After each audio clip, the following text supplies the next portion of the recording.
Hello नमस्कार दोस्तों, मेरा नाम सूरज है और आज हम लोग पढ़ने वाले हैं वाल्थर पेंग के भूआकृतिक सिद्धांत को, जिसके अंतर्गत आज हम पेंग के अपरदंशक सिद्धांत को पढ़ेंगे। यानी कि हम साइकिल ऑफ इरोजन को पढ़ने वाले हैं। साइकिल ऑफ इरोजन आप डेविस का भी पढ़ चुके हैं, यानी कि डेविस का समान अपरदन चक्र भी आप पढ़ चुके हैं इससे पहले, जिसमें डेविस ने कैसे स्थलरूपों का विकास होता है, कैसे एक उत्थित भूभाग लास्ट में जाके वो कैसे समतल मैदान या समप्राय मैदान में बदल जाता है, उसको उन्होंने बताया था। उसी सिद्धांत को में जो कुछ कमियां थी उसकी आलोचना, सबसे बहुत सारी कमियां थी उसको आलोचना की गई, जिसमें पेंग महोदय भी उसके आलोचक रहे। और उन्हीं कमियों को दूर करने के लिए करते हुए पेंग महोदय ने एक नए सिद्धांत का प्रतिपादन किया और उसी के बारे में हम आज पढ़ने वाले हैं। उसको पढ़ने से पहले, पेंग के भूआकृतिक सिद्धांत या मॉडल को जानने से पहले हम उनके बारे में थोड़ा सा जान लेते हैं। जो पेंग महोदय हैं, अल्फ्रेड वाल्थर पेंग जो महोदय हैं, उनका जन्म वियना, ऑस्ट्रिया की राजधानी वियना में हुआ था, लेकिन मृत्यु उनकी जर्मन में हुई थी 1923 में। अब हम बात करते हैं इनके सिद्धांत की। तो पेंग का भूआकृतिक सिद्धांत की हम बात करें तो ये सिद्धांत जो उनकी पुस्तक में थी 1924 में मरने के बाद, इनकी पुस्तक जर्मन भाषा में प्रकाशित हुई, डायमॉर्फोलॉजिक एनालिसिस, जो कि एक इनके मरणोपरांत जर्मन भाषा में प्रकाशित की गई थी। इनके स्थलरूपों के विकास की बात करें तो इनका जो स्थलरूपों के विकास के संदर्भ में, इनका जो विकास के संदर्भ में इन्होंने अपना विचार व्यक्त किया था, उन्होंने कहा था कि इन्होंने आकृति विश्लेषण की बात कही थी, यानी कि मॉर्फोलॉजिकल एनालिसिस की बात कही थी। साथ ही साथ उन्होंने भूआकृतिक तंत्र विश्लेषण यानी कि मॉर्फोलॉजिक सिस्टम एनालिसिस, यानी मॉर्फोलॉजिक एनालिसिस और मॉर्फोलॉजिक सिस्टम की बात पर इन्होंने जोर दिया था अपने पूरे थ्योरी में। इनके सिद्धांत की बात करें तो जो सिद्धांत का उद्देश्य था वही जो मैंने बताया कि मॉर्फोलॉजिक एनालिसिस करना और उसका जो तंत्र विश्लेषण करना, भूआकृतिक तंत्र विश्लेषण और उनका आकृति विश्लेषण या तंत्र विश्लेषण करना, यानी कि एनालिसिस या मॉर्फोलॉजिक एनालिसिस और मॉर्फोलॉजिक सिस्टम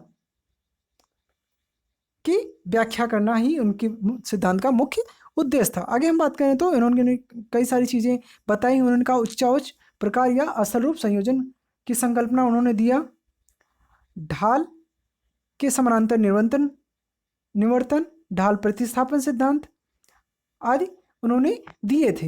इनके सिद्धांत की बात करें तो इनका जो सिद्धांत था वो डेविस के सिद्धांत के, जो उनका डेविस का सिद्धांत था समय निर्भर सिद्धांत, उसके बिल्कुल विपरीत इनका समय रहित सिद्धांत था।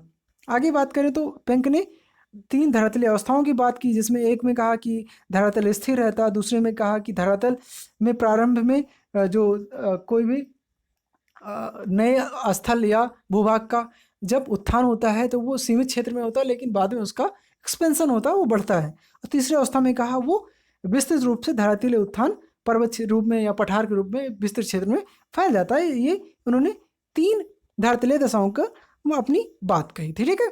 पेंग ने धरातलीय संचलन और नदी द्वारा निम्नवर्ती अपरदन की दरों में समायोजन की 3 दशाओं का भी बात किया था। इन्होंने कहा था जो धरातलीय संचलन होता है और नदी द्वारा जो निम्नवर्ती अपरदन यानी लेटरल मूवमेंट, जो इरोजन होता है, यानी कि जो लेटरल मूवमेंट यानी तलीय अपरदन होता है, उसके 3 दशाओं को भी उन्होंने बताया था। ठीक है, वो आगे जाके हम जानेंगे। अब हम डायरेक्ट आ जाते हैं पेंग के अपरदन चक्र सिद्धांत। ठीक है, पेंग के अपरदन चक्र पेंग के साइकिल ऑफ इरोजन पे आ जाते हैं और हम इसको देख लेते हैं। पेंग के बारे में देख लेते हैं। पेंग के अपरदन चक्र को मॉर्फोलॉजिक सिस्टम भी कहते हैं, याद रखिएगा। मॉर्फोलॉजिक सिस्टम किसको कहते हैं? पेंग के अपरदन चक्र को ही मॉर्फोलॉजिक सिस्टम कहते हैं। ठीक है, आगे बात करें तो पेंग ने जो मेन चीज़ें थी इनमें, दोनों में जो डेविस और पेंग में अलग करता है, इन्होंने कुछ चीज़ें अब यहाँ से आपको देखने को मिलती। पेंग ने कहा था कि उत्थान से पूर्व के स्थल को, उत्थान से कोई भी स्थल का उत्थान होता है, इस उत्थान के पूर्व में ही के स्थल को हम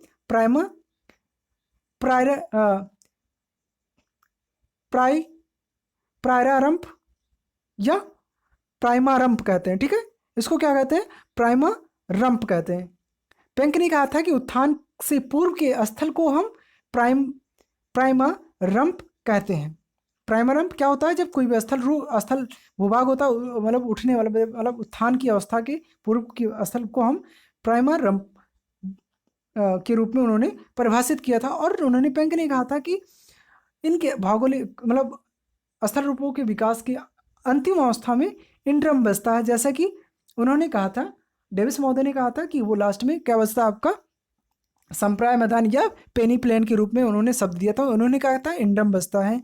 आगे हम बात करें, आगे बढ़ते हैं। पेंक ने बताया कि जो मेन डिफरेंस था ये था, दोनों में मेन डिफरेंस था कि इन्होंने, पेंक ने कहा कि उत्थान और अपर्दन दोनों साथ साथ चलती हैं, जबकि डेविस ने कहा था कि अपर्दन क्रिया, उत्थान जब पूरा समाप्त हो जाता है फिर उस पर अपर्दन क्रिया स्टार्ट होती है। तो ये जाहिर तौर से कोई भी स्थल रूप या अपर्दन क्रिया किसी भी स्थल के उत्थान की वेट नहीं करता, इंतज़ार नहीं करेगा कि अब उत्थान हो जाएगा फिर उस पर अपर्दन क्रिया स्टार्ट हो, तो ये वैसे भी गलत लगता है। तो उसी को इन्होंने सही रूप में इसी व्याख्या अपने सिद्धांत को दिया था कि उत्थान और अपर्दन दोनों साथ साथ चलते हैं। ठीक है, हालांकि जब उत्थान क्रिया हो रही होती है या स्थल का विकास, स्थल रूपों का उत्थान होता है, तो उस समय स्थल का उत्थान की जो दर होती है वो काफ़ी तीव्र होती है, इसलिए अपर्दन उतना प्रभावी नहीं दिखाई पड़ता है जितना दिखाई देना चाहिए, क्योंकि उत्थान की गति अधिक होती है। तो जितना अपर्दन की क्रिया बहुत धीमी होती है और उत्थान की क्रिया उससे अपेक्षा अधिक तेज होती है, इसलिए अपर्दन उस पर उतना प्रभावी नहीं होता। जब उत्थान की क्रिया समाप्त हो जाती है उसके बाद अपर्दन क्रिया का जो प्रभाव है वो दिखने लगता है। आगे हम बात करें तो उन्होंने स्थल रूपों के विकास का, जो स्थल रूपों का विकास निम्न प्रारंभिक अवस्थाओं से होकर गुजरता है। उन्होंने 3 अवस्थाएं बताई हैं, उसको हम देख लेते हैं। उससे पहले हम उनके एक स्थल रूप के जो आर्क है उनका डायग्राम है उसको हम समझ लेते हैं। तो उन्होंने जो का है, का ये है और ये गा है, इस पर उन्होंने, ठीक है, इनमें समय का नहीं, लेकिन इस पर हम समय को ही लेते हैं कि एक समय होता है, टाइम पीरियड, और जो ये होता है आपका का और खा, ये हाइट को दिखाता है। तो इन्होंने कहा था कि ये उत्थान, कोई भी स्थल रूप का उत्थान जो हो रहा है, ये उत्थान हो रहा है, इसके उत्थान के पहले को प्राइमारंप बोला इन्होंने। प्राइमारंप देख रहे हैं, उत्थान के पहले की जो स्थल है उसको उन्होंने नाम दिया था प्राइमारंप।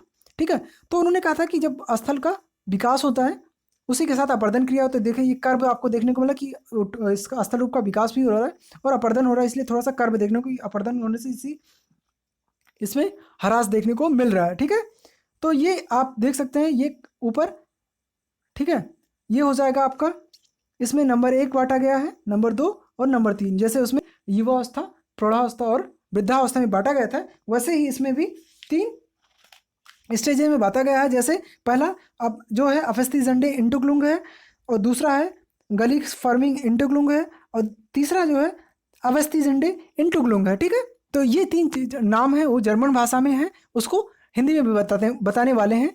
उन्होंने अलग टर्मोलॉजी यूज़ की थी, जो डेविस ने यूज़ की थी उसी के आधार पे इन्होंने अलग टर्मोलॉजी यूज़ की, उसको हम आगे चल के बताता हूँ। और जैसे फिर देख लेते हैं हम इसको कि कैसे इन्होंने बताया है।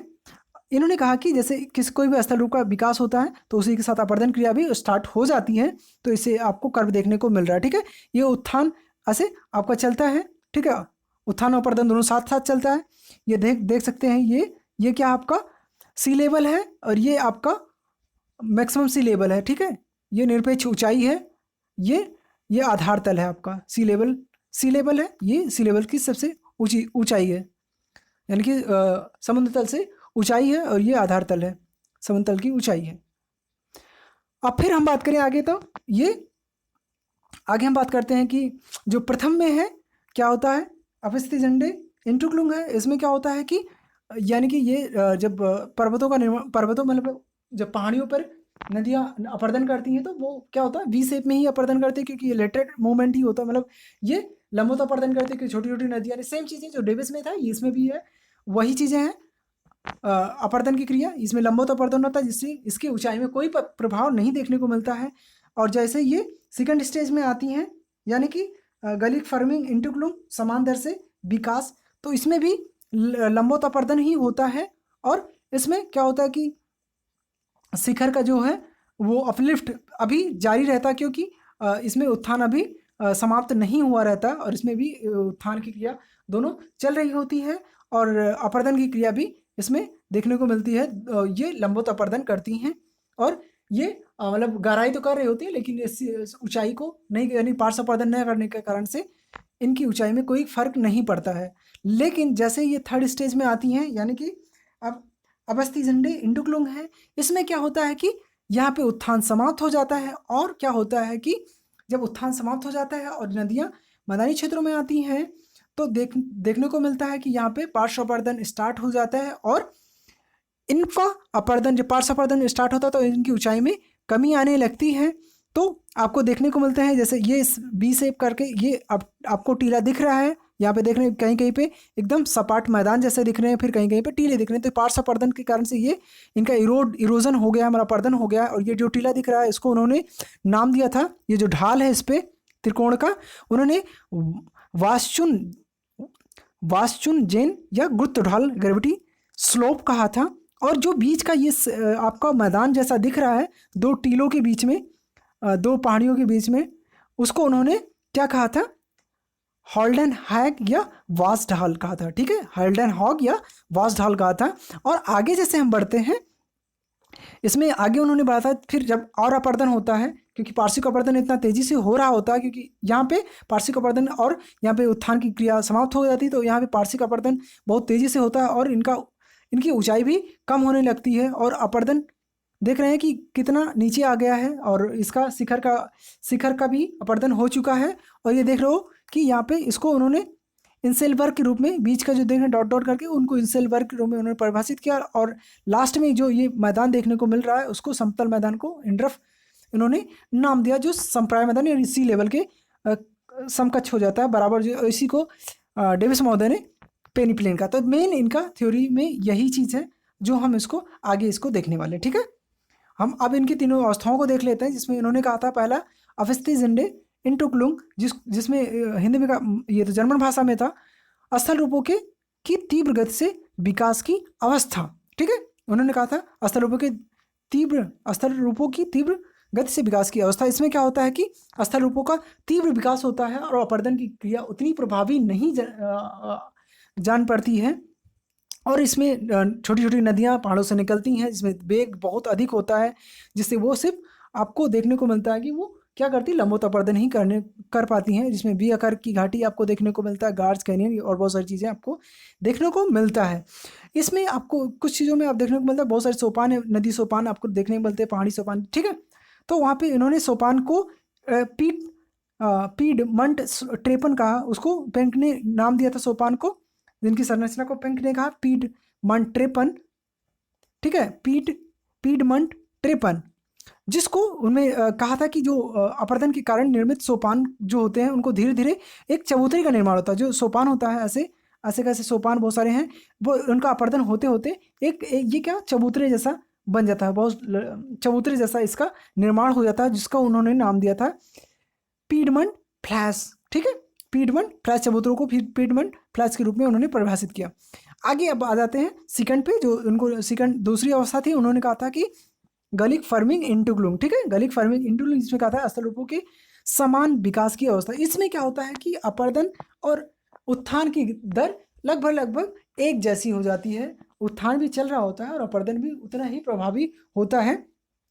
और इसमें देखने को मिलता है कि इसमें उत्थान और अपर्दन की गति समान रूप से चल रही होती है, लेकिन इस अवस्था के अंत में उत्थान समाप्त हो जाता है। ठीक है, सेकंड स्टेज के अंत में ही जाके जो स्थल का उत्थान है वो जाके एंड हो जाता है, समाप्त हो जाता है। ठीक है, उत्थान समाप्त हो जाता है, लेकिन अपर्दन की क्रिया जारी रहती है। बात करें हम थर्ड स्टेज की, जिन्होंने तीसरी अवस्था बताई थी, उन्होंने कहा था, क्या कहा था, अवस्थी झंडे इंटुक्लुंग। ठीक है, अवस्थी झंडे इंटुक्लुंग नाम दिया था, जिसको कहा था स्थल रूपों की घटती दर से विकास की अवस्था। स्थल रूपों का घटती दर से विकास की अवस्था। इसमें जैसे नाम से ही पता चल रहा है स्थल रूपों की घटती दर, यहाँ पे क्योंकि अभी सेकंड स्टेज में ही क्या है, उत्थान समाप्त हो गया है, अपर्दन क्रिया स्टार्ट है, चालू ही है, वो अनवरत चल रही है, निरंतर चल रही है। इस अवस्था में देखने को मिलता है, जो मेजर रूप से आपको देखने को मिलता है वो क्या है, पार्श्विक आवर्तन इसमें स्टार्ट हो जाता है तेजी से, और इसमें नदियाँ अपनी तली की जगह अपने किनारों का तेजी से कटान करने लगती हैं और घाटियाँ चौड़ी होने लगती हैं। और जो चौड़ी घाटियाँ होती हैं उनमें खड़े ढाल कहीं कहीं आपको देखने को मिलते हैं, जैसे मैंने बताया था, कैसे ये घाटियाँ हैं, तो ये जब चौड़ी हो जाती है फिर कहीं कहीं ऐसे, तो ये चौड़ी चौड़ी घाटियाँ आपको देखने को मिल रही हैं, ठीक है। जबकि ये आपको पहली अवस्था में आपके वी शेप में ही सिर्फ देखने को मिलती है, ऐसे ऐसे। तो यहाँ पे चौड़ी, लेकिन इसमें आपको चौड़ी घाटियाँ देखने को मिलती हैं। इन चौड़ी घाटियों पे, जैसे इस घाटियों की ढाल को हम क्या कहते हैं, उन्होंने कहा गुरुत्व ढाल या वाशचुन, वाशचुन कहा था, यानी कि गुरुत्व ढाल या वाशचुन नाम उन्होंने दिया था। और लास्ट में उन्होंने उसके जो बीच का भाग था, जैसे ये दो ऐसे घाटी है, ठीक है, तो इसको गुरुत्व ढाल कहा, जो और इसको उन्होंने कहा था कि वाश ढाल या हॉलैंड हैक कहा था, ठीक है, हॉलैंड हैक कहा था इसको, बीच को जो मैदान है हॉलैंड हैक या वाश ढाल कहा था। और लास्ट में उन्होंने कहा कि जो शेष बचता है जब इसी लेवल के बराबर आ जाता है, छोटी छोटी पहाड़ियाँ बसती हैं एकदम लगभग सी लेवल के बराबर हो जाती है, उसको इंड्रम उन्होंने कहा था। इंड्रम मतलब यही वो संप्रदाय मैदान ही है जो डेविस का पेनीप्लेन है या संप्रदाय मैदान है, ठीक है, दोनों नाम एक ही। उन्होंने संप्रदाय मैदान यूज किया, पेनीप्लेन यूज किया था किसने, डेविस ने, उन्होंने इंड्रम भी यूज किया था। तो ये रहा आपका पेंक महोदय का सिद्धांत भी मैंने बता दिया है, यानी कि पेंक का भौतिक सिद्धांत भी मैंने बता दिया, जिसके अंतर्गत मैंने आज हम लोगों ने पेंक के अपरदंशक सिद्धांत यानी कि साइकिल ऑफ इरोजन को पढ़ लिया है, ठीक है। पेंक के अपरदंशक सिद्धांत को हमने पढ़ लिया। अब बाकी और जो जितनी भी थ्योरीज हैं उनको हम ऐसे ही कंटिन्यू आने वाले दिनों में करेंगे और पढ़ेंगे, ठीक है। जैसे इसमें भी आपको कोई चीज़ नहीं समझ में आई हो, कोई बात नहीं समझ में आई हो मेरी, तो आप मुझे कमेंट बॉक्स में या आप मेरी किसी भी सोशल मीडिया प्लेटफॉर्म पे जाके मुझे मैसेज कर सकते हैं या आप मुझे इन्फॉर्म कर सकते हैं। मैं उसको मैसेज में ही या नेक्स्ट वीडियो में इसी टॉपिक पे अलग से मैं उसको इसी भाषा में या जैसा आप चाहते हैं उस रूप में आके हम उसको फिर से आप इस थ्योरी को या किसी भी टॉपिक को मैं फिर से उसको रिवाइज कर दूंगा या फिर से बता दूंगा। और देखने के लिए थैंक यू।